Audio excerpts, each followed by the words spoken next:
معراج کی بات کرنے کا تو اب وقت آیا ہے، اس لیے کہ معراج کا سارا واقعہ تو مسجد اقصیٰ کے گرد گھومتا ہے۔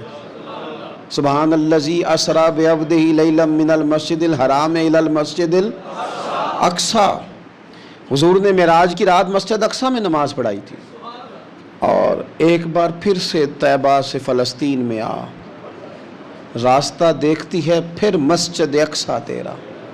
ایک بار حضور گئے تھے مکے سے مسجد اقصیٰ، اور پھر حضور فرماتے ہیں جب میں واپس گیا نا تو کفار نے جو کہ مسجد اقصیٰ دیکھی ہوئی تھی تو مجھ سے پوچھنا شروع کر دیا کہ مسجد اقصیٰ کی کھڑکیاں کتنی ہیں، دروازے کتنے ہیں، پلر کتنے ہیں۔ جب انہوں نے سوال جواب کیے تو حضور فرماتے ہیں کہ رب کریم نے مسجد اقصیٰ کو اٹھا کے میرے سامنے رکھ دیا۔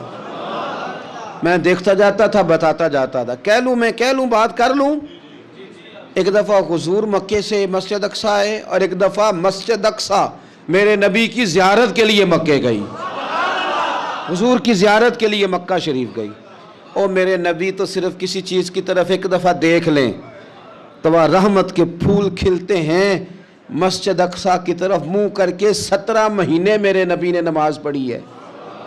مسلمانوں پتہ ہی کوئی نہیں، ہماری خبریں ہی اور ہیں، ہمارا درد ہی اور ہے، ہمیں پتہ ہی نہیں بم کہاں برس رہے ہیں، ہمیں یہ خبر ہی نہیں۔ اور میں اس دور میں تقریریں کر رہا ہوں جہاں سوتوں کو جگانا نہیں پڑتا، جاگتوں کو جگانا پڑتا ہے۔ سیانے لوگوں کو سمجھانا ہمارے ذمہ لگ گیا، کیا کریں؟ اس قوم کو سکھانا پڑتا ہے جسے پتہ سارا ہے، لیکن جان بوجھ کے آنکھیں ہماری بند ہیں۔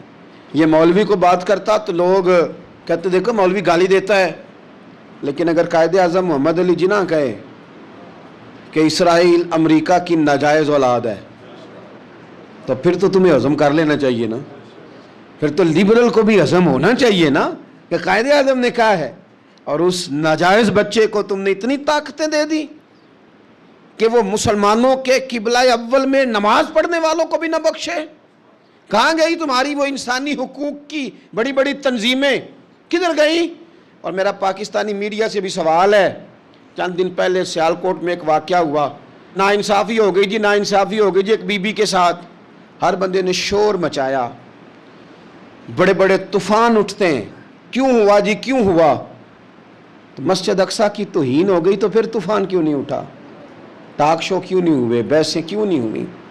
میں اس موم بتی مافیا کا کیا کروں؟ ان لبرل لوگوں کا کیا کروں؟ ان کے سپورٹروں ووٹروں کا کیا کروں؟